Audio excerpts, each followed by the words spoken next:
രാഷ്ട്രീയ നേതാക്കളെ അധികാരത്തിൽ വരുമ്പോൾ നടക്കുന്നുള്ള ഒരു ക്യാൻവാസിങ്ങിൻ്റെ പ്രശ്നം സഭയിൽ ഉദിക്കുന്നതേയില്ല. ഒരു ബാലറ്റ് കഴിഞ്ഞു, 2 ബാലറ്റൊക്കെ ആയപ്പോഴത്തേക്ക് ചില പേരുകൾ ഇങ്ങനെ പൊന്തി വരികയാണ്. എല്ലാ കർദിനാളന്മാരുടെയും ലൈഫ് ചരിത്രം, ജീവചരിത്രം ഒരു ചുരുക്കമായിട്ട് പ്രതിപാദിച്ചുകൊണ്ട് ഒരു വലിയ ഗ്രന്ഥം എല്ലാവർക്കും കൊടുക്കുകയും ചെയ്തു. നീണ്ടുപോകുമെന്നുള്ള ഒരു ധാരണ എനിക്കില്ലായിരുന്നു. പെറുവിൽ നിന്ന് ഫ്രാൻസിസ് പാപ്പ അദ്ദേഹത്തെ വിളിച്ച് ഇവിടെ മെത്രാന്മാർക്ക് വേണ്ടിയിട്ടുള്ള കാര്യാലയത്തിൻ്റെ പ്രീഫെക്റ്റായിട്ട് നിയമിച്ചപ്പോൾ മുതലുള്ള ഒരു പരിചയം. ഈ പരിശുദ്ധ പിതാവിൽ ലയോ 14 ആ രൂഢമൂലമായിട്ടുള്ള ഒരു ആത്മീയതയാണ് പരിശുദ്ധമ്മയോടുള്ള ഭക്തി. ഓരോ കാലഘട്ടത്തിൻ്റെയും ആവശ്യങ്ങൾക്കനുസരിച്ച് ഓരോ പാപ്പായും തൻ്റെ ശുശ്രൂഷ ചെയ്യുന്നതിനനുസരിച്ച് അതിൻ്റെ സവിശേഷതകൾ പൊന്തിവരും. യുദ്ധം എവിടെയുണ്ടെങ്കിലും അത് നിർത്തണം എന്നുള്ളത് സഭയുടെ വീക്ഷണമാണ്. അത് മാർപ്പാപ്പമാർ ശക്തമായിട്ട് അവതരിപ്പിക്കുന്നു എന്നുള്ളതാണ് നാം മനസ്സിലാക്കുന്നത്. സഭയുടേതായ ആ ഒരു പ്രത്യേക പ്രശ്നത്തിന് അത് എറണാകുളം ഗമാലിയ തിരുപതിയിൽ കേന്ദ്രീകരിച്ച് നിൽക്കുന്നതാണ്. അതിന് പരിഹാരം ഉണ്ടാകുമെന്നുള്ള പ്രത്യാശ ഇപ്പോഴും ഉണ്ടാകും. ഇന്ന് ലോകം മുഴുവനും നോക്കുമ്പോൾ 2.63 ബില്യൺ ക്രൈസ്തവ ജനതയാണുള്ളത്. അതിൽ 1.4 ബില്യൺ 140 കോടി ജനങ്ങൾ കത്തോലിക്ക ജനവിഭാഗമാണ്. അതിൽ തന്നെ വത്തിക്കാനുമായി ഐക്യത്തിലായിരിക്കുന്ന 23 പൗരസ്ത്യ സഭകളാണുള്ളത്. അതിലായിട്ട് ഏകദേശം 18 മില്യൺ കത്തോലിക്ക വിഭാഗമാണ് ഈ പൗരസ്ത്യ സഭയ്ക്കുള്ളത്. എന്നാൽ ഈ 23 പൗരസ്ത്യ സഭകളിൽ വെച്ച് ഏറ്റവും വലിയ ലാർജസ്റ്റ് ചർച്ചാണ് സീറോ മലബാർ ചർച്ച്. ഈ സീറോ മലബാർ സഭ നോക്കുമ്പോൾ തന്നെ ഏകദേശം 5 മില്യൺ ജനതയാണ് വിശ്വാസികളായിട്ട് നമുക്കുള്ളത്. അതിൽ തന്നെ 3 മില്യൺ ജനവും കേരളത്തിൽ തന്നെ വിശ്വാസികളായിട്ട് മുന്നോട്ട് പോകുന്നവരാണ്.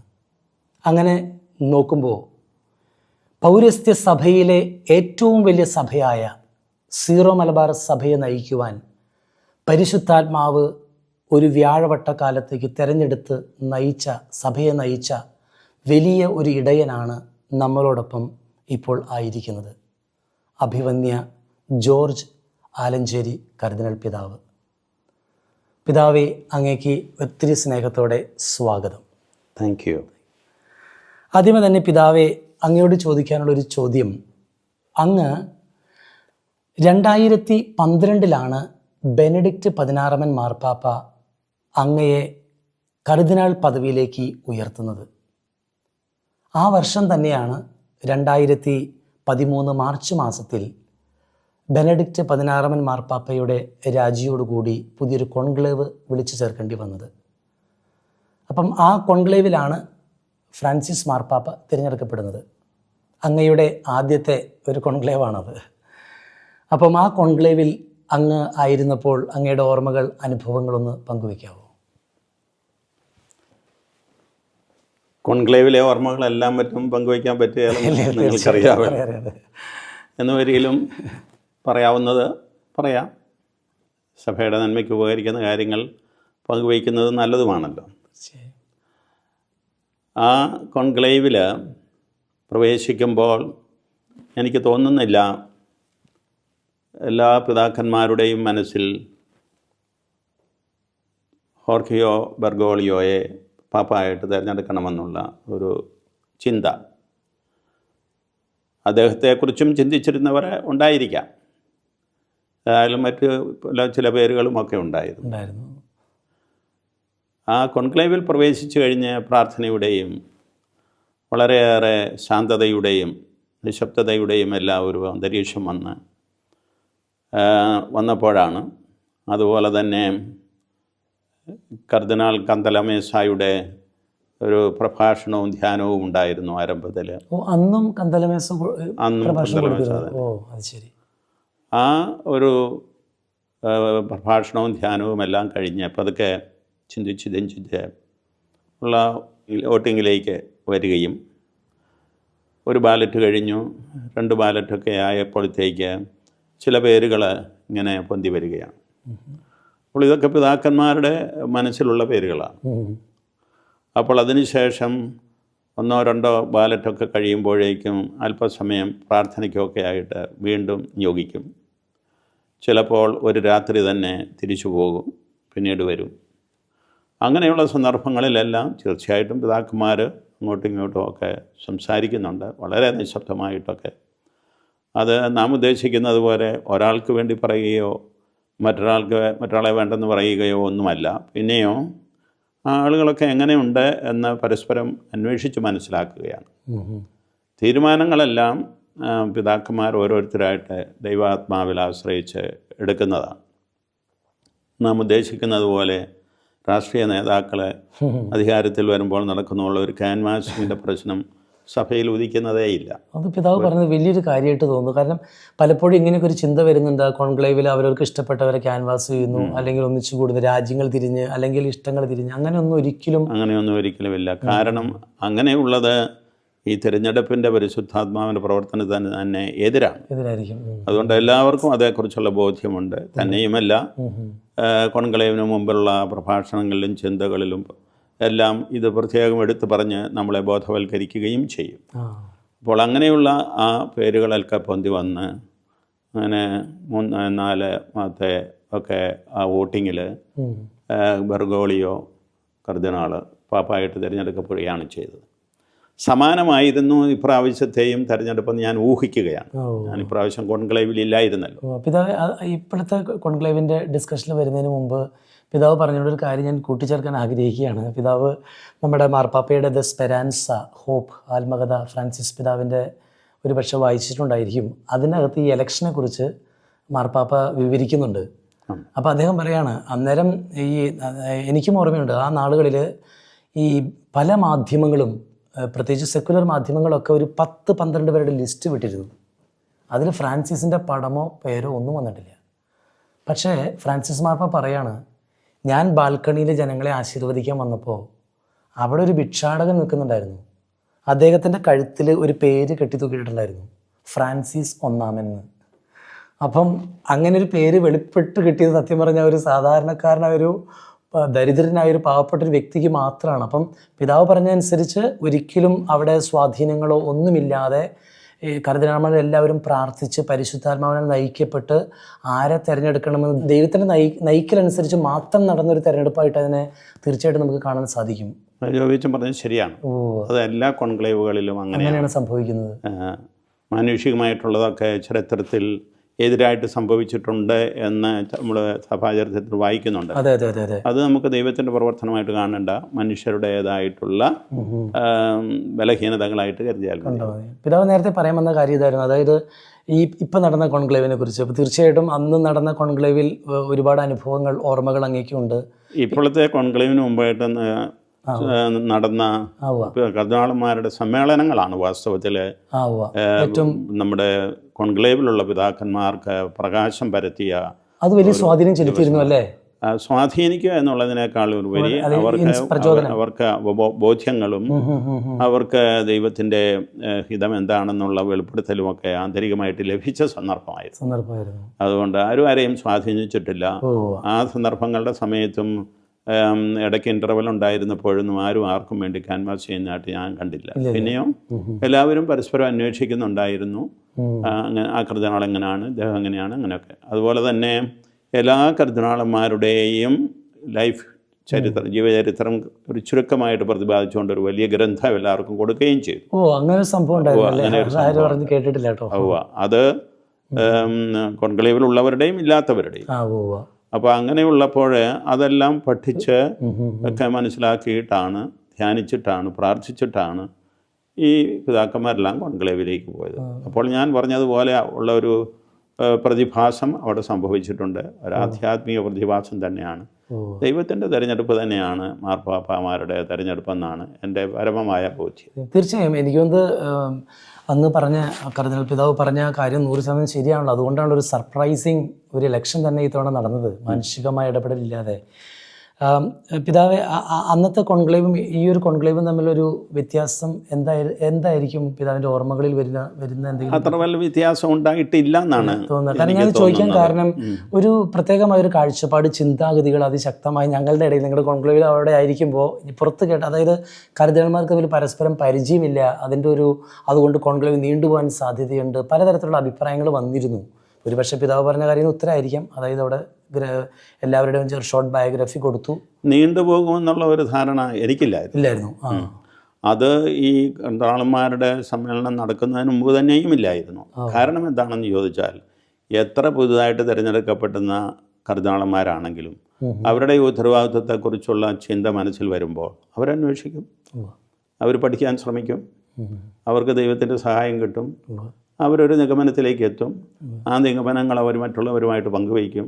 അതിൽ നിന്ന് ദൈവത്തിൻ്റെ കൃപയാൽ പേരുകൾ പൊങ്ങി വരുമല്ലോ. അങ്ങനെ വന്നതാണ്.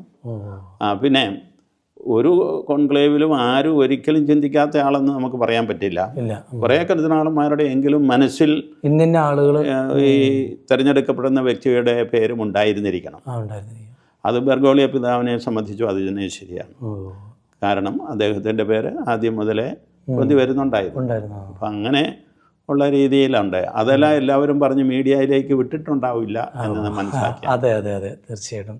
താങ്ക് യു പിതാവെ, പ്രത്യേകമായിട്ട് നന്ദി പറയുന്നു. ഏതായിരുന്നാലും മെയ് 8-ാം തീയതി അന്ന് ഞാനും ജോയിസിന് വത്തിക്കാൻ സ്ക്വയർ എന്നിട്ട് നമ്മൾ വാർത്ത കൊടുക്കുന്ന സമയത്ത് പറഞ്ഞൊരു കാര്യം ഉണ്ടായിരുന്നു. ഇന്ന് പൊമ്പൈ മാതാവിൻ്റെ തിരുനാളാണ്. അപ്പം ഇന്ന് മാതാവിൻ്റെ ഇടപെടലിലൂടെ ഇന്ന് വൈകുന്നേരം എന്തായാലും ഒരു പുതിയ മാർപ്പാപ്പയെ ലഭിക്കുമെന്ന് ഇങ്ങനെ ന്യൂസിൽ നടക്കുന്ന സമയത്ത് പറയുകയുണ്ടായി. ഞാൻ അങ്ങയുടെ ഇൻ്റർവ്യൂ കേട്ടപ്പോഴും ഞാനിങ്ങനെ ശ്രദ്ധിച്ചിരുന്നു. അതായത് അങ്ങും പറഞ്ഞു എന്ന് തോന്നുന്നു, അതായത് 2-ാം ദിവസം പുതിയ മാർപ്പാപ്പയെ കിട്ടും എന്നുള്ളൊരു ഇത്. അങ്ങനെ ഒരു സർപ്രൈസിങ് എലക്ഷനാണ് അന്ന് നടന്നത്.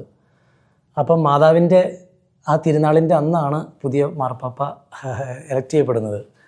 അപ്പം ലയോ 14-ാമൻ മാർപ്പാപ്പ നമ്മുടെ റോബർട്ട് ഫ്രാൻസിസ് പ്രവോസ്റ്റ് കർദിനാൾ വെസ്കോവികളുടെ ഹെഡായിരുന്ന അദ്ദേഹത്തെ ആ കോൺക്ലേവിൻ്റെ ദിവസങ്ങളിൽ അല്ലെങ്കിൽ അതിക്ക് മുമ്പ് ഏതെങ്കിലും സാഹചര്യങ്ങളിലൊക്കെ വ്യക്തിപരമായി ഇടപെടാനും സംസാരിക്കാനൊക്കെ അങ്ങേക്ക് അവസരം കിട്ടി കാണും. അപ്പോൾ എന്തെങ്കിലും ഒരു ഓർമ്മകൾ അങ്ങേക്ക്? എനിക്ക് അദ്ദേഹത്തെ 2 കൊല്ലത്തെ പരിചയമുണ്ട്. എന്ന് വെച്ചാൽ പെറുവിൽ നിന്ന് ഫ്രാൻസിസ് പാപ്പ അദ്ദേഹത്തെ വിളിച്ച് ഇവിടെ മെത്രാന്മാർക്ക് വേണ്ടിയിട്ടുള്ള കാര്യാലയത്തിൻ്റെ പ്രീഫെക്റ്റായിട്ട് നിയമിച്ചപ്പോൾ മുതലുള്ള ഒരു പരിചയമുണ്ട്. പിന്നെ അദ്ദേഹത്തിന് പൗരസ്ത്യ സഭകളുടെ കാര്യങ്ങളിൽ ഉത്തരവാദിത്വമില്ലാതിരുന്നതുകൊണ്ടും അതിലൊന്നും അങ്ങനെ ആവശ്യമില്ലാതെ ഇടപെടുന്ന സ്വഭാവം അദ്ദേഹം പുലർത്തിയിരുന്നില്ലാത്തതിനാലും നമ്മുടെ കാര്യങ്ങളിലൊന്നും അദ്ദേഹം ഇടപെട്ടിട്ടുമില്ല, സംസാരിച്ചിട്ടുമില്ല. പക്ഷേ ഞാൻ അദ്ദേഹത്തിന് പേഴ്സണലായിട്ടുള്ള ഒരു അടുപ്പം കാണിക്കുകയും അദ്ദേഹം എന്നോട് കാണിക്കുകയും ഒക്കെ ചെയ്തിരുന്നു. അത് ഒക്ടോബർ സിനഡിലാണ് കൂടുതലായിട്ട് നടന്നത്. ഒക്ടോബറിൽ 1 മാസം മുഴുവൻ ഞങ്ങൾ ഇവിടെ ഉണ്ടായിരുന്നു. കർദ്ദിനാൾമാർ തമ്മിൽ കൂടുതൽ പരിചയമെല്ലാമായി. അതിനുശേഷം നിയമിക്കപ്പെട്ട ഒരു ഗ്രൂപ്പ് മാത്രമേ ഈ കർദ്ദിനാൾമാർക്ക് പരിചയമില്ലാത്തവരായിട്ടുള്ളൂ. അത് ഡിസംബർ 8-ലെ ഒരു നിയമനമുണ്ട്, ഏറ്റവും ലേറ്റസ്റ്റ് ആയിട്ട്. ബാക്കിയുള്ളവരെല്ലാം അങ്ങോട്ടും ഇങ്ങോട്ടും അറിയുന്നവരായിരുന്നു. അപ്പോൾ ആ കൂട്ടത്തിൽ പ്രവോസ്റ്റ് പിതാവിനെയും ഞാൻ കണ്ട് സംസാരിച്ചിട്ടുണ്ട്. അദ്ദേഹത്തിൻ്റെ ശാന്തത, സൗമ്യ സ്വഭാവം. ഞാൻ ചോദിക്കാൻ ചോദ്യം അങ്ങ് കണ്ട ഒരു പ്രത്യേകത. അതെ, വളരെ ശാന്തനാണ്, വളരെ സൗമ്യതയുള്ള ആളാണ്. എന്തെല്ലാം കേട്ടാലും എന്തെല്ലാം പ്രശ്നങ്ങൾ കൈകാര്യം ചെയ്തുകൊണ്ടിരുന്നാലും അദ്ദേഹത്തിൽ ഒരു ആകുലത വരുന്നതായിട്ട് നമ്മൾ കണ്ടിട്ടില്ല. കാരണം അത് വലിയ ദൈവാശ്രയത്വ ബോധമുണ്ട് അദ്ദേഹത്തിന്. That is really a great quality for a pope. അത് അദ്ദേഹം പുലർത്തുന്നുണ്ട്. അത് സഹജമാണ്. അല്ലാതെ ഒരുപക്ഷെ ഞാൻ മറ്റൊരു ഇൻ്റർവ്യൂവിൽ പറഞ്ഞതുപോലെ ഈ അഗസ്റ്റീനിയൻ സന്യാസ സമൂഹത്തിലെ പരിശീലന കാലത്ത് അദ്ദേഹത്തിന് ലഭിച്ച സ്വഭാവമായിരിക്കും ആധ്യാത്മികതയുടെ ഒരു ഭാവം. അത് അദ്ദേഹത്തിനും സഭയ്ക്കും വളരെയേറെ ഗുണം ചെയ്യുമെന്നുള്ളതിന് യാതൊരു സംശയം. പിതാവ്, ആ ഇലക്ഷൻ്റെ ഡേറ്റ് ഞാൻ പിതാവ് എന്തെങ്കിലും ഒരു മരിയൻ ഇൻ്റർവെൻഷൻ ഈ കോൺക്ലേവിൽ തോന്നുന്നുണ്ടോ ആ ദിവസം നടന്ന ഒരു ഇലക്ഷനിൽ? കാരണം അന്ന് പിതാവ് എലക്ട് ചെയ്യപ്പെട്ടിട്ട് വന്ന ദിവസം മുംബൈ മാതാവിൻ്റെ കാര്യം പറയുകയും നന്മ നിറഞ്ഞവരെയും ചൊല്ലുകയും ചെയ്തിരുന്നു. അപ്പം അങ്ങനെ എന്തെങ്കിലും? കത്തോലിക്ക വിശ്വാസത്തിൻ്റെ ഒരു സവിശേഷതയാണ് പരിശുദ്ധ അമ്മയ്ക്ക് ഈശോ കഴിഞ്ഞാലുള്ള ഒരു സ്ഥാനം. അത് ആദിമസഭയിൽ ഉണ്ടായിരുന്നല്ലോ. 12 അപ്പസ്തലന്മാർക്ക് ലഭിച്ചതല്ലേ. അതുപോലെ എല്ലാ കോൺക്ലേവിലും എല്ലാ സഭയുടെ പ്രവർത്തനങ്ങളിലും പരിശുദ്ധ അമ്മ. പിന്നെ പരിശുദ്ധ അമ്മ സഭയുടെ മാതാവാണെന്നുള്ള ആ അവബോധം കൂടുതലായിട്ട് തെളിഞ്ഞു വന്നത് രണ്ടാം വത്തിക്കാൻ കൗൺസിലാണ്. അതിനുശേഷമാണ് പോൾ 6 പാപ്പ പരിശുദ്ധ അമ്മയെ സഭയുടെ മാതാവായിട്ട് പ്രഖ്യാപിക്കുന്നത്. അപ്പോൾ ഈ പരിശുദ്ധ പിതാവിൽ ലയോ 14 ആ രൂഢമൂലമായിട്ടുള്ള ഒരു ആത്മീയതയാണ് പരിശുദ്ധ അമ്മയോടുള്ള ഭക്തി. അപ്പോൾ പരിശുദ്ധ അമ്മയുടെ മാധ്യസ്ഥ്യ സ്വഭാവം അത് അദ്ദേഹം തറച്ചു വിശ്വസിക്കുന്ന ആളാണ്. നമുക്ക് ജോൺ പോൾ 2 പാപ്പായുടെ മോട്ടോ തന്നെ തൊത്തുസ്തു, മുഴുവൻ നീ തന്നെ, നിന്നിൽ മുഴുവനായിട്ട് ഞാൻ എന്നെ സമർപ്പിക്കുന്നു എന്ന് പറഞ്ഞാണ് പാപ്പ. മാതാവിനോടായിരുന്നു സർവസ്വവും. ഞാൻ മാതാവിൻ്റെ മാധ്യസ്ഥ്യത്തിൽ പാപ്പ ശുശ്രൂഷ നടത്തിയ ആളാണ്. സമാനമായ ഒരു ദർശനമാണ് നമ്മുടെ ഈ ലയോ 14 ഉള്ളതെന്ന് ഞാൻ മനസ്സിലാക്കുന്നു. കാരണം അത് അദ്ദേഹത്തിന് ദൈവശാസ്ത്രത്തിൻ്റെ പഠനത്തിൽ നിന്നും അതുപോലെ തന്നെ പാപ്പാമാരുടെ ദർശനങ്ങളിൽ നിന്നുമൊക്കെ കിട്ടിയിട്ടുള്ളതാണ്. ഈ പരിശുദ്ധ അമ്മയുടെ മാധ്യസ്യം പമ്പൈ മാതാവിൻ്റെ ദിവസത്തിൽ തിരഞ്ഞെടുക്കപ്പെടുന്നു എന്നുള്ള യാഥാർത്ഥ്യം, അതുപോലെ തന്നെ ഇപ്പോൾ ഇന്നലെ ഈ ശനിയാഴ്ച, ഇന്ന് ഞായറാഴ്ചയാണ്, ഈ ശനിയാഴ്ച അദ്ദേഹം മദർ ഓഫ് ഗുഡ് കൗൺസിൽ എന്ന് പറയുന്ന പരിശുദ്ധ അമ്മയുടെ നാമത്തിലുള്ള ഒരു തീർത്ഥാടന ദേവാലയത്തിൽ പോയിരുന്നു. അത് റോമിൽ നിന്ന് പുറത്തുള്ള ഒരു സ്ഥലത്താണ്, സാരില് ഞാൻ ഓർമ്മിക്കുന്നില്ല, ആ സ്ഥലത്താണ്. അപ്പോൾ അവിടെ ചെന്ന് പ്രാർത്ഥിച്ചു, പരിശുദ്ധമ്മയുടെ മാധ്യസ്ഥ്യം പ്രാർത്ഥിച്ചു, ചാപ്പലിൽ പ്രാർത്ഥിച്ചു, അവിടെയുള്ള സന്യാസിമാരോട് സംസാരിക്കുകയൊക്കെ ചെയ്തു. അതൊരു അഗസ്റ്റീനിയൻ. എനിക്കൊന്ന് പിതാവ് പറഞ്ഞൊരു കാര്യം ഓർക്കും. നമ്മുടെ ഈ റോബർട്ട് കർദിനാള് ഈ സുപ്പീരിയർ ജനറൽ ആയിരുന്നപ്പോൾ എലക്ട് ചെയ്യപ്പെട്ടിരുന്നു, സുപ്പീരിയർ ജനറലായിട്ട് അഗസ്റ്റീനിയൻ കോൺഗ്രിഗേഷൻ്റെ. അപ്പോൾ അതിന് ആ സമയത്തും ആള് ഇതുപോലെ നന്ദി പറയാൻ പോയിരുന്നു. കർദിനാളായിട്ട് എലക്ട് ചെയ്യപ്പെട്ടപ്പോഴും അവിടെ പോയിരുന്നു. അപ്പോൾ ഇതൊരു മൂന്നാമത്തെ ഒരു. പിന്നെ അവിടെ വെച്ച് പരിശുദ്ധ പിതാവ് ജോൺ പോൾ 2 വിശുദ്ധനായ പാപ്പ പ്രാർത്ഥിച്ചിരുന്ന ഒരു പ്രാർത്ഥന അദ്ദേഹം അവിടെ ചൊല്ലിയിരുന്നു അല്ലേ? ആ പ്രാർത്ഥന സതുപദേശത്തിൻ്റെ മാതാവിനോടുള്ള പ്രാർത്ഥന, മദർ ഓഫ് ഗുഡ് കൗൺസിൽ. അപ്പോൾ അത് അദ്ദേഹം പ്രാർത്ഥിച്ചുകൊണ്ട് പാപ്പ ശുശ്രൂഷ ചെയ്തതുപോലെ തന്നെ ആ പ്രാർത്ഥന ചൊല്ലി ഈ നമ്മുടെ ഇളയ 14 പാപ്പായും തൻ്റെ ശുശ്രൂഷ ആരംഭിച്ചിരിക്കുന്നു. ആ പ്രാർത്ഥനയുടെ സമയത്ത് പരിശുദ്ധ പിതാവ് തൻ്റെ കാലത്തുള്ള സഭാ ശുശ്രൂഷയെ മുഴുവൻ പരിശുദ്ധ അമ്മയ്ക്ക് സമർപ്പിക്കുന്നുണ്ട്. അത് സഭയിൽ തുടർന്നുള്ള പിതാക്കന്മാരുടെ ഒരു പാരമ്പര്യമാണ്, പാപ്പാമാരുടെ ഒരു പാരമ്പര്യം. ഞാൻ പിതാവ് ഇത് പറഞ്ഞപ്പോൾ പെട്ടെന്ന് ഓർക്കുന്നത് എനിക്കൊരു ഗൂസ് ബമ്പ് പെട്ടെന്നൊരിത് വന്നു. അതായത് ലയോ 13 മാർപ്പാപ്പ അറിയപ്പെടുന്നൊരു മരിയൻ പോപ്പ് എന്നാണ്. അദ്ദേഹം എഴുതിയ 11 എൻസൈക്ലിക്കൽസ് എഴുതി, മാതാവിനെ കുറിച്ച്, റോസറിയെക്കുറിച്ച്, മെയ് മാസത്തെക്കുറിച്ച്, ഒക്ടോബർ ഇതിനെക്കുറിച്ച്. അപ്പം ആ ലയോൻ്റെ പേരെടുക്കുമ്പോൾ സോഷ്യൽ ജസ്റ്റിസ് മാത്രമല്ല, ഒരു പോപ്പുലർ ഭക്തി കൂടിയും അദ്ദേഹത്തിൻ്റെ മനസ്സിൽ പിതാവ് പറഞ്ഞതുപോലെ രൂഢമൂലമായിട്ടുണ്ടായിരിക്കാം. അതായിരിക്കും. മാത്രമല്ല പിതാവ് അല്ലെ ജൻസാനോ എന്ന് പറയുന്ന ഈ തീർത്ഥാടന ദേവാലയത്തിലെ പരിശുദ്ധ സതുപദേശത്തിൻ്റെ മാതാവിൻ്റെ ആ ചിത്രവും ലയോ 14 പ്രത്യേകം എടുത്തു പറഞ്ഞ് ജനങ്ങളെ മാതൃഭക്തിയിലേക്ക് കൊണ്ടുവന്നിട്ടുള്ളതാണ്. അതല്ലേ? അതൊരു പുതിയൊരു അറിവാണ്, ഞാൻ ആദ്യമായിട്ട് കേൾക്കുന്നതാണ്. അതല്ലേ? അതെ. താങ്ക് യു പിതാവ്, ആദ്യമായിട്ട് കേൾക്കുന്നതാണ്. അതിനുശേഷം ലയോ നമ്മുടെ ഇപ്പോഴത്തെ മാർപ്പാപ്പ തിരിച്ചു വരുന്ന വഴിക്ക് പ്രെഡിസസറിൻ്റെ അടുത്ത് പോയി എന്നിങ്ങനൊരു. അത് ശരിയാണ്. തിരിച്ചു വരുന്ന വഴിക്കാണ് ഫ്രാൻസിസ് പാപ്പായുടെ കബറിടത്തിൽ, അത് നമുക്കറിയാവുന്നതുപോലെ മരിയ മജോരെ ദേവാലയത്തിലാണല്ലോ, അവിടെ ചെന്ന് പ്രാർത്ഥിച്ചു. ഞാൻ ഒരു കാര്യം ശ്രദ്ധിച്ചത്, ഫ്രാൻസിസ് മാർപ്പാപ്പയ്ക്ക് ഇഷ്ടപ്പെട്ടത് ഈ വെള്ള റോസപ്പൂവാണ്. അപ്പം നമ്മുടെ ലയോ 14 മാർപ്പാപ്പ കൊണ്ടുപോയതും ഒരു വെള്ള റോസപ്പൂവായിരുന്നു. എന്നിട്ട് പിന്നെ മറ്റേ സാലൂസ് പോപ്പുലർ റൊമാനി മാതാവിൻ്റെ അടുത്തും പോയി പ്രാർത്ഥിച്ചതായിട്ടുള്ള ചിത്രങ്ങൾ കണ്ടിരുന്നു. പിന്നെ മറ്റൊരു കാര്യം ചോദിക്കാനുള്ളത്, ലയോ 14 മാർപ്പാപ്പ പുതിയൊരു പേരാണ് സ്വീകരിച്ചത്. ഫ്രാൻസിസ് 2 എന്നല്ല, ജോൺ വത്തിക്കാൻ സെക്കൻഡ് കൗൺസിൽ അതിനുശേഷമുള്ള പേരുകളല്ല സ്വീകരിച്ചിരിക്കുന്നത്. സെക്കൻഡ് വത്തിക്കാൻ കൗൺസിലിന് മുമ്പുള്ള പേരാണ് ലയോ 13 മാർപ്പാപ്പയുടെ പിന്തുടർച്ചയായിട്ട്. അപ്പം പുതിയ മാർപ്പാപ്പ ഫ്രാൻസിസ് മാർപ്പാപ്പയുടെ ചിന്താഗതികളോട്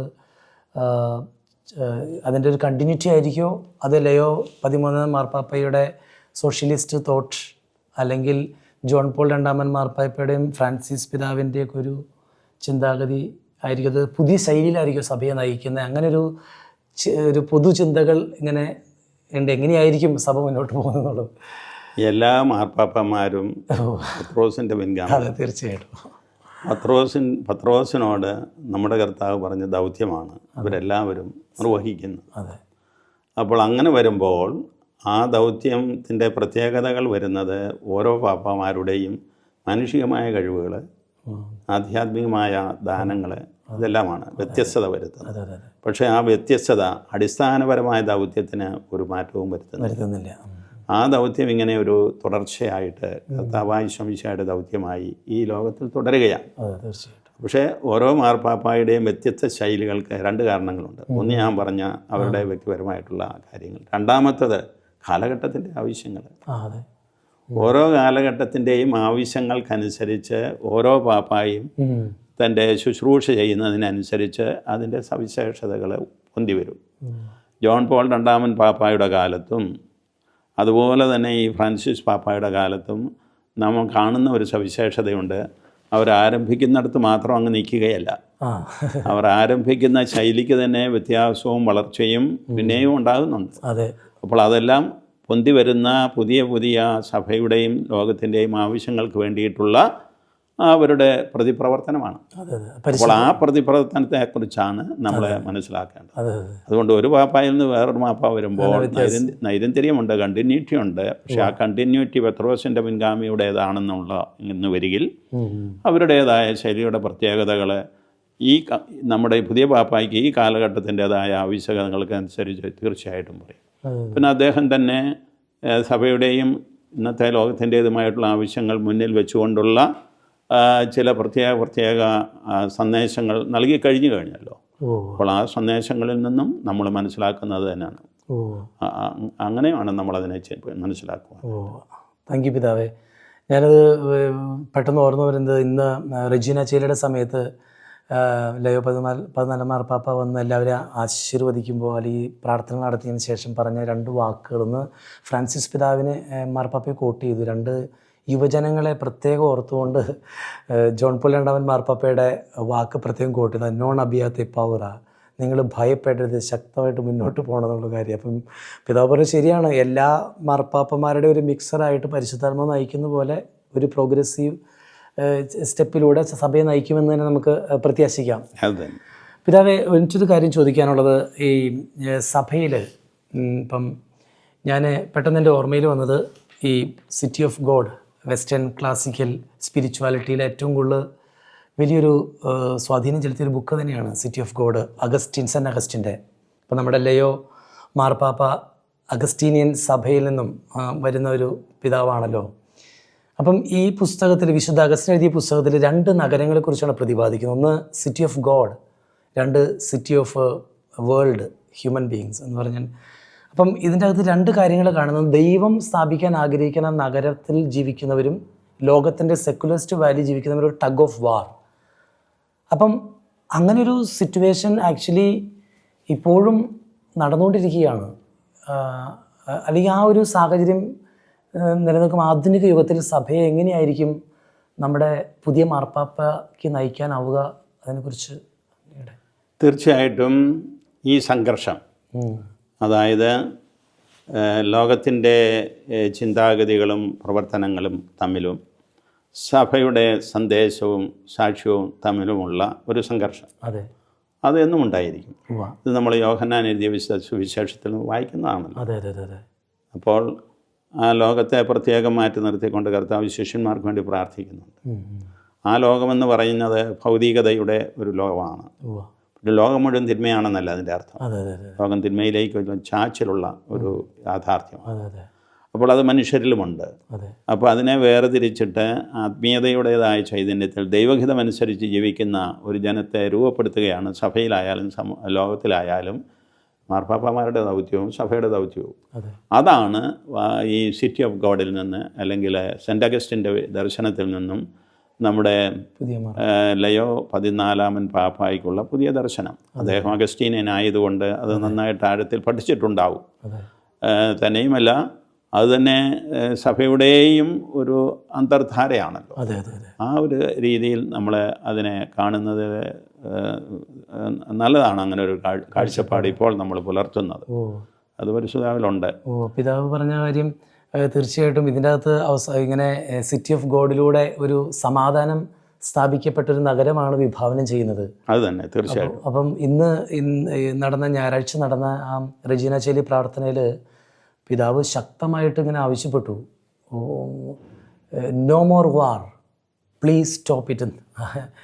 അപ്പം ആ സമാധാനം സ്ഥാപിക്കാനുള്ള, ആ ഒരു ദൈവനഗരം സ്ഥാപിക്കാനുള്ള ആ ഒരു യുദ്ധത്തിനെതിരെയുള്ള ആഹ്വാനം എല്ലാ മാർപ്പാപ്പമാരും അവരവരുടെ കാലത്ത് ചെയ്തിട്ടുണ്ട്. യുദ്ധം ഒരു നന്മയും വരുത്തുകയില്ല, സമാധാനത്തിന് ഒരു മാർഗമല്ല എന്ന് തറപ്പിച്ച് ഫ്രാൻസിസ് പാപ്പായും പറഞ്ഞിട്ടുണ്ട്. അപ്പോൾ അത് തന്നെയാണ് നമ്മുടെ പുതിയ പാപ്പായും പറയുന്നത്. പക്ഷേ അതുകൊണ്ട് യുദ്ധം എവിടെയുണ്ടെങ്കിലും അത് നിർത്തണം എന്നുള്ളത് സഭയുടെ വീക്ഷണമാണ്. അത് മാർപ്പാപ്പമാർ ശക്തമായിട്ട് അവതരിപ്പിക്കുന്നു എന്നുള്ളതാണ് നാം മനസ്സിലാക്കേണ്ടത്. തീർച്ചയായും നമുക്ക് ലയോ 14 മാർപ്പാപ്പ മാത്രമല്ല, അങ്ങ് പറഞ്ഞത് എല്ലാ പിതാക്കന്മാരും പ്രവാചക ശബ്ദമായിട്ട് തന്നെ ഈ കാര്യത്തിന് വേണ്ടി സഭയിൽ നിലനിന്നിട്ടുണ്ട്. അതിനുവേണ്ടി പ്രാർത്ഥിക്കാം. തുടരുന്ന നാളുകളിൽ നമുക്ക് അങ്ങനെ സമാധാനം സ്ഥാപിതമാകട്ടെ എന്ന്. പിതാവ്, ഞാൻ ഇനിയും വേറൊരു കാര്യം ചോദിക്കാനുള്ളത്, നമ്മൾ ഈ നാളുകളിലൊക്കെ സോഷ്യൽ മീഡിയയിലൂടെ ശ്രദ്ധിച്ചു, പുതിയ മാർപ്പാപ്പ ലയോ മാർപ്പാപ്പയ്ക്ക് കേരളത്തെക്കുറിച്ച് കൂടുതൽ അറിയാവുന്ന, ഇന്ത്യയെക്കുറിച്ച് അറിയാവുന്ന ഒരു മാർപ്പാപ്പയായിട്ടും പല സാഹചര്യങ്ങളിലായി അവിടെ സന്ദർശിച്ച ഒരു മാർപ്പാപ്പയായിട്ടും നമ്മൾ കണ്ടു. ഇത് ഇപ്പോൾ ജൂബിലി വർഷമാണ്. അത് ആരംഭിച്ചത് ഫ്രാൻസിസ് മാർപ്പാപ്പയാണ് ഈ തവണത്തെ ജൂബിലി. അപ്പോൾ അതിൻ്റെ കൺക്ലൂഷനിലേക്ക് പോകാൻ തിരഞ്ഞെടുക്കപ്പെട്ട മാർപ്പാപ്പ ലയോ 14 മാർപ്പാപ്പയാണ്. അപ്പോൾ നമ്മുടെ കേരള സഭയുടെ, ഇന്ത്യൻ സഭയുടെ, അല്ലെങ്കിൽ പ്രത്യേകിച്ച് സീറോ മലബാർ സഭയുടെ പശ്ചാത്തലത്തിൽ നോക്കുമ്പോൾ ജൂബിലി, നന്ദി പറയാനുള്ളൊരവസരം, ക്ഷമ കൊടുക്കാനുള്ളൊരവസരം, ഇങ്ങനൊരു സാഹചര്യത്തിൽ പുതിയ മാർപ്പാപ്പയ്ക്ക് നമ്മളുടെ സീറോ മലബാർ സഭയുടെ ഈ കടന്നു പോകുന്ന ആ ഒരു പ്രതിസന്ധിയുടെ കാലഘട്ടത്തിൽ എന്തെങ്കിലും പരിഹാരം കൊണ്ടുവരാൻ സാധിക്കുമെന്ന് അങ്ങക്ക് പ്രത്യാശയുണ്ടോ? അല്ലെങ്കിൽ അതിനെക്കുറിച്ച് എന്തെങ്കിലും ചിന്തകൾ അങ്ങേക്ക് പങ്കുവയ്ക്കാൻ സാധിക്കും? എനിക്ക് എപ്പോഴും കഴിഞ്ഞ പരിശുദ്ധൻ്റെ കാലത്തും ഈ പരിശുദ്ധൻ്റെ കാലത്തും നമ്മുടെ സഭയുടേതായ ആ ഒരു പ്രത്യേക പ്രശ്നത്തിന്, അത് എറണാകുളം ഗമാലി അതിരൂപതയിൽ കേന്ദ്രീകരിച്ച് നിൽക്കുന്നതാണല്ലോ. അതെ അതെ. അതിന് പരിഹാരം ഉണ്ടാകുമെന്നുള്ള പ്രത്യാശ ഉണ്ടായിരുന്നു, ഇപ്പോഴും ഉണ്ട്, ഉണ്ടാകും, യാതൊരു സംശയവുമില്ല. പക്ഷെ നാം ഒന്ന് മനസ്സിലാക്കേണ്ടത് ഇതേ ഉള്ളൂ, നമ്മളൊരു പൗരസ്യ സഭയാണ്. ഒരു പൗരസ്യ സഭയിൽ ആ സഭയുടെ സിനഡിനാണ് ഏറ്റവും വലിയ ഉത്തരവാദിത്വം. സിനഡിനെ മറികടന്ന് പരിശുദ്ധ മാർപ്പാപ്പമാരും പ്രവർത്തിക്കുകയില്ല. അപ്പോൾ സിനഡിൻ്റെ തലവനായിട്ടുള്ള നമുക്ക് മേജർ ആർച്ച് ബിഷപ്പ് അല്ലെങ്കിൽ ഒരു പാത്രിയാർക്കീസ് ഒരു തീരുമാനമെടുത്താൽ അതിനെ പിൻബലം നൽകുക എന്നുള്ളത് മാർപ്പാപ്പമാരുടെ ഒരു രീതിയാണ്. അതുകൊണ്ട് നാം എടുക്കുന്ന തീരുമാനങ്ങളെ ആയിരിക്കും പരിശുദ്ധ പിതാവ് അനുകൂലിക്കുന്നത്. പക്ഷെ നമ്മുടെ തീരുമാനങ്ങൾ എങ്ങനെയായിരിക്കണമെന്നുള്ളതിനെക്കുറിച്ച് പൗരസ്യ തിരുസംഘം വഴി ഉള്ള മാർഗദർശനങ്ങൾ ഈ പരിശുദ്ധ പിതാവും തരുമെന്നാണ് ഞാൻ ഊഹിക്കുന്നത്. അങ്ങനെ ചെയ്തുകൊണ്ടാണ് പത്രോസിൻ്റെ ധർമ്മം പരിശുദ്ധ പിതാക്കന്മാർ പൗരസ്യ സഭകൾക്ക് വേണ്ടി ചെയ്യുന്നത്. അതിലേക്ക് നേരിട്ട് ഇടപെട്ടുകൊണ്ടല്ല, പിന്നെയോ നമ്മുടെ സിനഡ് വഴിയും പൗരസ്യ സഭകൾക്ക് വേണ്ടിയിട്ടുള്ള തിരുസംഘം വഴിയും മാർഗദർശനങ്ങൾ നൽകിക്കൊണ്ട് ഈ പരിശുദ്ധ പിതാവും നമ്മെ നയിക്കും എന്നുള്ളതാണ്. അദ്ദേഹം നേരിട്ട് ഇടപെട്ട് പ്രവർത്തിക്കും എന്ന് എനിക്ക് തോന്നുന്നില്ല. അതല്ല സഭകളുടെ ശൈലി. കഴിഞ്ഞ മാർപ്പാപ്പ ആണെങ്കിൽ തന്നെയും ഉപദേശ രൂപേണയുള്ള ഇടപെടലുകളാണ് എപ്പോഴും നടത്തിയിരുന്നത്. പക്ഷേ അദ്ദേഹത്തിൻ്റെ ഏറ്റവും വലിയ ആഗ്രഹം സിനഡിൻ്റെ തീരുമാനമനുസരിച്ച് നമ്മുടെ സഭയിൽ എല്ലാവരും ഐക്യത്തോടും സമാധാനത്തോടും കൂടി പ്രവർത്തിക്കണമെന്നുള്ളതായിരുന്നു. എനിക്ക് തോന്നുന്നു പിതാവ് പറഞ്ഞത് വളരെ കറക്റ്റാണ്. മാത്രമല്ല ലിയോ പിതാവിൻ്റെ ഈ മോട്ടോ അത് ആപ്തവാക്കിയിട്ട് അദ്ദേഹം എടുത്തിരിക്കുന്ന ഐക്യത്തെക്കുറിച്ചുള്ളൊരു ഇതാണ്. അതിനെക്കുറിച്ചൊന്ന് ഈ പറഞ്ഞ കോണ്ടെക്സ്റ്റിൽ എനിക്ക് തോന്നുന്നു അദ്ദേഹത്തിൻ്റെ motto in the one let us be one എന്നുള്ളതാണ്. അത് ഒന്നായിരിക്കുന്നവനിൽ നമുക്കൊന്നായിരിക്കാം. ഒന്നായിരിക്കുന്നവൻ ദൈവമാണ്. അത് കർത്താവ് ഈശോ മിശിഹ ദൈവത്തിൽ ഒന്നായിരിക്കുന്നത് പോലെ നമ്മളും പരസ്പരം ഒന്നായിരിക്കണമെന്നുള്ള വിശുദ്ധ യോഹന്നാൻ്റെ സുവിശേഷത്തിൽ നിന്നും അടർത്തിയെടുത്ത ഒരു ആപ്തവാക്യമാണ് പരിശുദ്ധ പിതാവ് സ്വീകരിച്ചിരിക്കുന്നത്. അത് അദ്ദേഹത്തിൻ്റെ നല്ലൊരു മോട്ടയാണ്. അങ്ങനെയുള്ള ഒരു ഐക്യവും സമാധാനവും ഈ നമ്മുടെ സഭയിൽ വരുത്തുക, വ്യക്തിസഭകളിൽ വരുത്തുക എന്ന് പറഞ്ഞാൽ പൗരസ്ത്യ സഭകളിൽ വരുത്തുക, അതുപോലെ തന്നെ ലോകത്തിലും വരുത്തുക എന്നുള്ളത് തന്നെയാണ് ഈ പോപ്പിൻ്റെയും ലക്ഷ്യം. അതായത് ഒന്നായിരിക്കുന്നവൻ നമുക്ക് ഒന്നായിരിക്കാം. ദൈവം ഒന്നാണ്, ദൈവം ഒന്നാണ്, ഒരുവനാണ് എന്ന് വെച്ചാൽ പിതാവും പുത്രനും പരിശുദ്ധാത്മാവും ഒന്നായിരിക്കുന്നു. ആ ഒന്നായിരിക്കുന്ന അവസ്ഥയെ നമുക്ക് വെളിവാക്കി തന്നവനാണ് കർത്താവായ ഈശോ മിശിഹ. ആ ഐക്യത്തിന് വേണ്ടിയിട്ടാണ് കർത്താവ് ഈശോ മിശിഹ പ്രാർത്ഥിച്ചത്. ആ പ്രാർത്ഥനയിൽ നമുക്ക് ഒന്നായിരിക്കേണ്ടത് നമ്മുടെ കടമയാണ്, ഉത്തരവാദിത്വമാണ്. ഐക്യത്തിന് വിരുദ്ധമായിട്ട് നമ്മൾ എന്ത് ചെയ്താലും അത് വാസ്തവത്തിൽ പാപകരമാണ്, പാപത്തിന് തുല്യമാണ്. അപ്പോൾ അതുകൊണ്ടുള്ള ആ ഒരു ചിന്ത ഈ പരിശുദ്ധ പിതാവിലുണ്ട്. തീർച്ചയായും സഭ ഒരമ്മയാണ്, അമ്മയെപ്പോലെ മക്കളെ ചേർത്ത് പിടിച്ചുകൊണ്ടിരിക്കുകയാണ്. അപ്പം പിതാവ് പറഞ്ഞതുപോലെ ആ കൂട്ടായ്മ സഭയിൽ സംഭവിക്കട്ടെ എന്ന് നമുക്ക് ആഗ്രഹിക്കുകയും കണ്ണീരോടെ പ്രാർത്ഥിക്കുകയും നമുക്ക് ചെയ്യാം. അത് തന്നെയാണ് ഏറ്റവും വലിയൊരു ദൈവത്തിൻ്റെ ഇടപെടലായി നമ്മൾ ആഗ്രഹിക്കേണ്ടത്. പിതാവെ, ഞാൻ മറ്റൊരു കാര്യം ഇനിയും വ്യക്തിപരമായൊരു കാര്യത്തിലേക്ക് വരാൻ ആഗ്രഹിക്കുകയാണ്. ഈ ഇൻ്റർവ്യൂ തീരുന്നതിന് മുമ്പ് പ്രധാനമായിട്ടും ചോദിക്കാൻ വന്നൊരു കാര്യം ഇതായിരുന്നു. അതായത് 2017 അങ്ങേക്ക് ആൻജിയോപ്ലാസ്റ്റി ചെയ്യേണ്ടി വന്നത്. പക്ഷെ അതിനുശേഷം ഞാനൊരിക്കലും അങ്ങേ ഒരു അനാരോഗ്യത്തോടെ ഇരിക്കുന്നതായിട്ട് കണ്ടപ്പോൾ ഊർജ്ജസ്വലനായിട്ട് ശക്തമായിട്ട് ബലിയർപ്പിച്ചും വചനം പ്രസംഗിച്ചും നല്ല തീക്ഷ്ണതയോടുകൂടി മുന്നോട്ട് പോകുന്നതായിട്ടാണ് കാണുന്നത്. ഏത് സാഹചര്യങ്ങളിലും മനസ്സ് മടുക്കാതെ ശക്തമായിട്ട് തന്നെ. അപ്പം അങ്ങയുടെ ആരോഗ്യത്തെക്കുറിച്ച് അതിൻ്റെ പിന്നിൽ എന്താണ് രഹസ്യം, അല്ലെങ്കിൽ ആരോഗ്യം എങ്ങനെയുണ്ട് എന്നറിയാൻ ഒരു കൗതുകം ഉണ്ടായിരുന്നു. എൻ്റെ ആരോഗ്യം എങ്ങനെ ഉണ്ടെന്ന് പൂർണ്ണമായിട്ടും അറിയുന്നത് ദൈവം മാത്രമാണ്. തീർച്ചയായിട്ടും. പിന്നെ ചില ഡോക്ടർമാർക്ക് വളരെയേറെ അറിയാം. എനിക്ക് വ്യക്തപരമായിട്ട് കൃത്യമായിട്ട് അറിഞ്ഞുകൂടാന്നുള്ളതാണ് വസ്തുത. നമുക്കാകാവുന്നിടത്തോളം കാലം നമുക്ക് ചെയ്യാവുന്ന ശുശ്രൂഷകൾ ചെയ്യുക.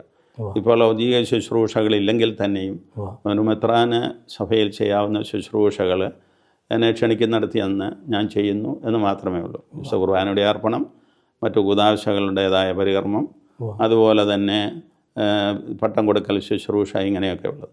അതൊക്കെ എല്ലാം ചെയ്യാനുള്ള എൻ്റെ ആരോഗ്യം എത്ര കാലം നിലനിൽക്കുന്നതിനെക്കുറിച്ച് എനിക്ക് യാതൊരുവിധ മുന്നറിവുമില്ല. അത് ദൈവത്തിൻ്റെ കയ്യിലിരിക്കുന്നതാണ്. നമുക്ക് ആരോഗ്യമുള്ളിടത്തോളം കാലം പ്രവർത്തിച്ചാൽ മതിയല്ലോ. പിന്നെ നമ്മൾ നിഷ്ക്രിയരായിട്ടിരിക്കുന്നത് നമ്മുടെ തന്നെ ചെയ്യുന്ന ഒരു അപരാധമായിരിക്കും. അതുകൊണ്ട് ഞാൻ പ്രവർത്തിക്കുന്നുവെന്നേ ഉള്ളൂ. അതാണ് എനിക്കതേക്കുറിച്ച് പറയുന്നത്. ഈശോ പറഞ്ഞതിനാണ്, എൻ്റെ പിതാവ് പ്രവർത്തന നിരതരായിരിക്കുന്നത് പോലെ ഞാനും എപ്പോഴും പ്രവർത്തന നിരതനാണ്. അതുതന്നെയാണ് പിതാവിനെ കുറിച്ച് ഇപ്പോൾ പറഞ്ഞതെന്ന് എനിക്ക് മനസ്സിലാക്കാൻ സാധിക്കുന്നത്. പിതാവ്, 2021 നമ്മുടെ ഇന്ത്യയിലെ 3 സഭകളുടെ പ്രതിനിധികളായിട്ട്, സീറോ മലബാർ സഭയുടെ പ്രതിനിധിയായിട്ട് അങ്ങും, ലാറ്റിൻ സഭയുടെ പ്രതിനിധി ഓസ്വാൾഡ് ഗ്രേഷ്യസ് പിതാവും, പിന്നെ ബെസിലിയസ് ക്ലീമസ് പിതാവ് സീറോ മലങ്കര സഭയുടെ പിതാവുമായിട്ട് നിങ്ങളൊന്നു ചേർന്ന് പ്രധാനമന്ത്രി നരേന്ദ്രമോദിയെ കണ്ട് 2 കാര്യങ്ങൾ ആവശ്യപ്പെട്ടതായിട്ട് അറിഞ്ഞിരുന്നു. അതിൽ ഒരു പ്രധാനപ്പെട്ടൊരു കാര്യം, ഒന്ന്, നമ്മളുടെ മന്ത്രിസഭയിൽ ആ മേഖലയിൽ നമ്മുടെ ക്രൈസ്തവരുടെ ഒരു സാന്നിധ്യം കിട്ടണം എന്നുള്ളൊരു കാര്യം. അതൊരു പ്രവാചക ശബ്ദം തന്നെയായിരുന്നു തീർച്ചയായിട്ടും. നമ്മുടെ സഭയുടെ ഉന്നമനത്തിനും സമൂഹത്തിൻ്റെ നന്മയ്ക്കും വേണ്ടി ചെയ്തൊരു കാര്യം. അപ്പം രണ്ടാമതായിട്ട്, ഫ്രാൻസിസ് മാർപ്പാപ്പ ഭാരതം സന്ദർശിക്കുവാൻ പാപ്പ ആഗ്രഹിച്ചിരുന്നു, അതിലേറെ ഭാരത ജനത ആഗ്രഹിച്ചിരുന്നു, നമുക്ക് ക്രൈസ്തവരെല്ലാവരും ആഗ്രഹിച്ചിരുന്നു. അപ്പം അത് നടന്നില്ലായിരുന്നു. അപ്പം ഇതും അങ്ങ് പ്രധാനമന്ത്രിയോട് ആവശ്യപ്പെട്ടൊരു കാര്യം തന്നെയാണ്. അതേക്കുറിച്ച് ഫ്രാൻസിസ് പാപ്പയുടെ കാലത്ത് തന്നെ അത് നടക്കുമെന്നായിരുന്നു നമ്മുടെ പ്രതീക്ഷ. പക്ഷേ 2 ഭാഗത്തും ഉണ്ടായ സാങ്കേതികമായിട്ടുള്ള തടസ്സങ്ങൾ കാരണം അത് നടന്നില്ല. പിന്നെ അവസാന കാലം വന്നപ്പോഴേക്കും പരിശുദ്ധ പിതാവിന് ആരോഗ്യ പ്രശ്നങ്ങളും നേരിട്ടു. അപ്പോൾ അതങ്ങനെ നടന്നില്ല എന്നേ ഉള്ളൂ. ഇനിയും നടക്കാൻ സാധ്യതയുണ്ട്. പുതിയ മാർപ്പാപ്പ ഭാരതം സന്ദർശിക്കാൻ സാധ്യതയുണ്ട്. പുതിയ മാർപ്പാപ്പയുടെ മറ്റ് രാജ്യങ്ങളുടെ സന്ദർശനത്തിൻ്റേതായിട്ടുള്ള ആ കാഴ്ചപ്പാട് എന്താണെന്ന് നമുക്കിനി ഇതുവരെയും വ്യക്തമായിട്ടില്ല. തീർച്ചയായിട്ടും അത് വേണ്ട എന്ന് വയ്ക്കുമെന്ന് എനിക്ക് തോന്നുന്നില്ല. ഇനി എങ്ങനെയുള്ള സന്ദർശനങ്ങളായിരിക്കും അദ്ദേഹം നടത്തുന്നതെന്ന് നമുക്ക് കാത്തിരുന്ന് കാണാം. തീർച്ചയായിട്ടും പ്രതീക്ഷിക്കാം. ഇന്ത്യയെ അദ്ദേഹം സന്ദർശിക്കുമെന്ന് നമുക്ക് പ്രതീക്ഷിക്കാം. നേരത്തെ ചോദിച്ചോട് മറ്റേ മന്ത്രിസഭയുമായി ബന്ധപ്പെട്ട് നമ്മുടെ ഒരു സാന്നിധ്യം, അതിൽ നമ്മുടെ സാന്നിധ്യം തുടർച്ചയായിട്ട് ഈ മന്ത്രിസഭയിൽ തന്നുകൊണ്ടിരിക്കുകയാണല്ലോ. ഇപ്പോഴും കത്തോലിക്കനായ ഒരാൾ മന്ത്രിയായി നമ്മുടെ കേന്ദ്ര മന്ത്രിസഭയിലുണ്ട്. അപ്പോൾ തന്നുകൊണ്ടിരിക്കുകയാണ്. അതിന് തീർച്ചയായിട്ടും രാഷ്ട്രീയമായിട്ടുള്ള അവരുടെ തീരുമാനങ്ങൾക്കനുസരിച്ചായിരിക്കും അത് നടക്കുന്നതെന്നേ ഉള്ളൂ. പക്ഷേ എങ്കിലും നിങ്ങളുടെ ഇടപെടലിനൊരു ഒരു വലിയൊരു ഇമ്പാക്റ്റ് അതിൽ തീർച്ചയായിട്ടും സഭകളുടെ ഉന്നമനം കേന്ദ്ര സർക്കാരുകൾ, അതിപ്പോൾ ഏത് സർക്കാരായാലും പരിഗണിക്കുമെന്നുള്ളതിന് യാതൊരു സംശയവുമില്ല. അത് നമ്മുടെ ഭാരതത്തിൻ്റെ ഒരു ശൈലിയാണ്. എല്ലാ മതവിഭാഗങ്ങൾക്കും ആവശ്യകമായിട്ടുള്ള പരിഗണന കൊടുക്കുക എന്നുള്ളത്. നമ്മൾ ന്യൂനപക്ഷമാണ് എന്ന് വരികിലും നമ്മുടെ ഭാരതത്തിലെ സാന്നിധ്യം എല്ലാ രംഗങ്ങളിലും സജീവമാണ്. അതുകൊണ്ട് ആ സാന്നിധ്യത്തിൻ്റെ ഒരു അംഗീകാരം ഭരണത്തിലും ഉണ്ടാകുവാനായിട്ട് എല്ലാ സർക്കാരുകളും ശ്രദ്ധിക്കും. ഈ സർക്കാരും ശ്രദ്ധിച്ചാണ് മുന്നോട്ട് പോകുന്നതെന്ന് നമുക്ക് തെളിയും. ഇപ്പോൾ ജോർജ് കുര്യൻ സാറ് മന്ത്രിയായിട്ട് കേന്ദ്രമന്ത്രിസഭയിലുണ്ടല്ലോ. പിന്നെ അൽഫോൺസ് അത് നേരത്തെ ഉണ്ടായിരുന്നല്ലോ. താങ്ക് യു പിതാവേ. ഞാൻ ഇത് കൺക്ലൂഡ് ചെയ്യുന്നതിന് മുമ്പ് അവസാനമായ ഒരു ചോദ്യം ചോദിക്കട്ടെ. നമ്മളുടെ ഈ സിറ്റി ഓഫ് ഗോഡിലേക്ക് തന്നെ തിരിച്ചു വരാം. നമ്മളുടെ വിശുദ്ധ അഗസ്റ്റിൻ്റെ സിറ്റി ഓഫ് ഗോഡ്, ഈ പുസ്തകത്തിൽ ദൈവനഗരം സ്ഥാപിതമാകുന്ന കാലഘട്ടത്തിൽ പരിശുദ്ധ അമ്മയുടെ ശക്തമായ ഇടപെടൽ ആ ദൈവനഗരം ഈ ഭൂമിയിൽ സ്ഥാപിക്കാനുള്ളതായി അഗസ്റ്റിൻ പ്രത്യേകമായിട്ട് ഇതിനകത്ത് എടുത്തു പറയുന്നുണ്ട്. പ്രത്യേകിച്ച് എന്നെ സ്പർശിച്ച വലിയൊരു കാര്യമാണ് ഇതിനകത്ത് പറയുന്ന ഒന്ന് രണ്ട് കാര്യങ്ങൾ. അതിൽ ഒരു കാര്യം പറയുന്നത് ഇതാണ്: പരിശുദ്ധ അമ്മ വിശ്വാസികളെയും അതുപോലെ തന്നെ സഭയെ നയിക്കുന്ന എല്ലാവരെയും പരിശുദ്ധ അമ്മയുടെ പ്രാർത്ഥന വഴിയായും ഹെറോൺ പ്ലാൻ ഒരു ഡിസൈൻ ചെയ്തിട്ട് അത് പൂർത്തീകരിക്കപ്പെടാൻ വേണ്ടി അവർ സഹായിക്കുന്നതായിട്ടും ഇതിൽ പറയുന്നുണ്ട്. അപ്പോൾ അങ്ങനെ നോക്കുമ്പോൾ ലയോ 14 മാർപ്പാപ്പയുടെ നേതൃത്വത്തിൽ തിരുസഭ മുന്നോട്ട് പോകുമ്പോൾ അദ്ദേഹം മാതാവിൻ്റെ അടുത്ത് പോയിന്ന് പിതാവ് തന്നെ സൂചിപ്പിച്ചു. അവരുടെ ഗുഡ് കൗൺസിൽ. അപ്പം സഭയുടെ അമ്മയാണ് പരിശുദ്ധ അമ്മ. സഭ അമ്മ ആവുന്നതിന് മുമ്പേ തന്നെ മറിയം അമ്മയായി മാതൃകയായി ഉണ്ട്. അപ്പോൾ ഒരു മരിയൻ ടച്ച് ഈ കാലഘട്ടത്തിൽ ആവശ്യമാണോ? അല്ലെങ്കിൽ ലയോ 14 മാർപ്പാപ്പ തിരുസഭയെ നയിക്കുന്നത് ഈ സിറ്റി ഓഫ് ഗോഡ് സ്ഥാപിക്കാൻ നേതൃത്വം കൊടുക്കുന്നത് പരിശുദ്ധ അമ്മയോട് ചേർന്നായിരിക്കുമോ എന്നുള്ളൊരു ചോദ്യം കൂടി ചോദിച്ച് അവസാനിപ്പിക്കാൻ ആഗ്രഹിക്കുകയാണ്. What is the role of Mary in leading the church? Marian touch ഈ കാലഘട്ടത്തിൽ മാത്രമല്ല, എല്ലാ കാലഘട്ടങ്ങളിലും സഭയ്ക്ക് ആവശ്യമാണ്. അത് സഭയ്ക്ക് ലഭിച്ചിട്ടുമുണ്ട്. നമ്മുടെ കർത്താവിൻ്റെ കാലത്ത് തന്നെ പരിശുദ്ധമ്മ ഇടയ്ക്കിടയ്ക്ക് ഇടപെടുന്നുണ്ടല്ലോ. കാനായിൽ വെച്ച് ഇടപെട്ടു. പിന്നീട് വേറെ ചില സഹോദരന്മാരുമായിട്ട് ചെന്ന് കാണാൻ ആഗ്രഹിച്ചു. പീഡാസഹനത്തിൽ പങ്കുചേർന്നു. കുരിശിൻ ചുവട്ടിൽ നിന്നു. പിന്നീട് ശിഷ്യന്മാരോടൊപ്പം പ്രാർത്ഥനാ നിരതയായിരുന്നു. പരിശുദ്ധാത്മാവിൻ്റെ ആഗമനത്തിലുണ്ടായിരുന്നു. അപ്പോൾ ഇതൊക്കെ നമ്മൾ നോക്കുമ്പോഴേക്കും പരിശുദ്ധ അമ്മയുടെ ആ സ്വഭാവം സഭയോട് ചേർന്നുള്ളതാണ്, അല്ലെങ്കിൽ ശിഷ്യഗണത്തോട് ചേർന്നുള്ളതാണ്. ആ ഒരു സാന്നിധ്യത്തെ നമ്മുടെ സഭയുടെ തന്നെ സ്വഭാവമായിട്ട് മനസ്സിലാക്കിക്കൊണ്ടാണ് പരിശുദ്ധ പിതാക്കന്മാർ പരിശുദ്ധ അമ്മയിൽ അഭയം തേടുന്നത്. മാധ്യസ്ഥ്യം എപ്പോഴും പരിശുദ്ധ അമ്മയിലാണ് ആരംഭിക്കുന്നത്. മറ്റ് വിശുദ്ധരുടേതും പരിശുദ്ധ അമ്മയോട് ചേർന്നാണ് വാസ്തവത്തിൽ കർത്താവിൻ്റെ സന്നിധിയിൽ സ്വീകാര്യമായി തീരുന്നത്. ആ ഒരു ദർശനമുണ്ട് ഇതിൽ. അതുകൊണ്ട് മരിയൻ ടച്ച് എന്ന് ജോബിയച്ചൻ സൂചിപ്പിച്ച ആ ടച്ച് എന്ന സഭയിലുണ്ടായിരിക്കും. ഈ പരിശുദ്ധ പിതാവിന് അതുള്ളത് തീർച്ചയായിട്ടും പിതാക്കന്മാരുടെ പാരമ്പര്യത്തിൽ നിന്നും സെൻറ്റ് അഗസ്റ്റിൻ്റെ ഈ വെളിപ്പെടുത്തലിൽ നിന്നുകൂടിയാണ്. വെളിപാട് പുസ്തകത്തിലും പരിശുദ്ധ അമ്മയെക്കുറിച്ചുള്ള പരാമർശനമുണ്ട്. ഇസ്രായേലിൻ്റെ പ്രതിനിധിയായിട്ടാണ് പരിശുദ്ധ അമ്മ അവിടെ ചിത്രീകരിക്കപ്പെട്ടത്. ഇസ്രായേൽ എന്ന് പറഞ്ഞാൽ പഴയതിൻ്റെയും പുതിയതിൻ്റെയും പ്രതിനിധിയായിട്ട്. ഇസ്രായേലിൽ നിന്ന് രക്ഷകൻ വന്നു. ആ രക്ഷകൻ്റെ അമ്മയാണ് പരിശുദ്ധ അമ്മ. ആ രക്ഷകൻ്റെ വിശ്വസിക്കുന്നവരുടെ സമൂഹമാണ് സഭ. അങ്ങനെ ആ സഭയ്ക്കും പരിശുദ്ധ അമ്മയാകുകയാണ്. കാരണം കുരിശിൻ ചുവട്ടിൽ വെച്ച് തന്നെ കുരിശിൻ ചുവട്ടിൽ നിന്നിരുന്ന യോഹന്നാനോട് കർത്താവ് പറഞ്ഞതാണല്ലോ, ഇതാ നിൻ്റെ അമ്മയെന്ന്. അതിന് സ്വാഭാവികമായിട്ടുള്ള ഒരു സംരക്ഷണം പരമേൽപ്പിക്കുന്നവരുള്ള അർത്ഥമുണ്ട്. അതേസമയം തന്നെ ശിഷ്യനോടാണ് പറഞ്ഞത് അമ്മയായിട്ട് സ്വീകരിക്കാമെന്ന്. അപ്പോൾ ശിഷ്യന്മാരായിട്ടുള്ള നമുക്കെല്ലാവർക്കും പരിശുദ്ധ അമ്മയെ നമ്മുടെ അമ്മയായിട്ട് കണ്ടുകൊണ്ട് നമ്മുടെ ശുശ്രൂഷകളിൽ മാധ്യസ്ഥ്യം തേടിക്കൊണ്ട് മുന്നോട്ട് പോകേണ്ടത് ആവശ്യമാണ്. അത് പരിശുദ്ധ പിതാക്കന്മാർക്ക് മാത്രമല്ല, അതായത് മാർപ്പാപ്പന്മാർക്ക് മാത്രമല്ല, എല്ലാ വിശ്വാസികൾക്കും ഉണ്ടായിരിക്കേണ്ട ഒരു അടിസ്ഥാനപരമായിട്ടുള്ള വിശ്വാസ സമീപനമാണ്. അത് നമുക്ക് ഈ പാപ്പായിൽ നിന്ന് കൂടുതലായിട്ട് ലഭിക്കുന്നു. ജോൺ പോൾ രണ്ടാമനിൽ നിന്ന് ലഭിച്ചിരുന്നു. നമുക്കിന്ന് ദൈവത്തിന് നന്ദി പറയാം. തീർച്ചയായും വളരെ പ്രചോദനാത്മകമായ കാര്യം തന്നെയാണ് പിതാവ് പറഞ്ഞത്. പ്രത്യേകിച്ച് അമ്മയുടെ സഹായത്താൽ സഭ കൂടുതൽ തീക്ഷ്ണതയോടെ ജ്വലിച്ചു മുന്നേറിട്ട് നമുക്ക് ആഗ്രഹിക്കുകയും പ്രാർത്ഥിക്കുകയും ചെയ്യാം.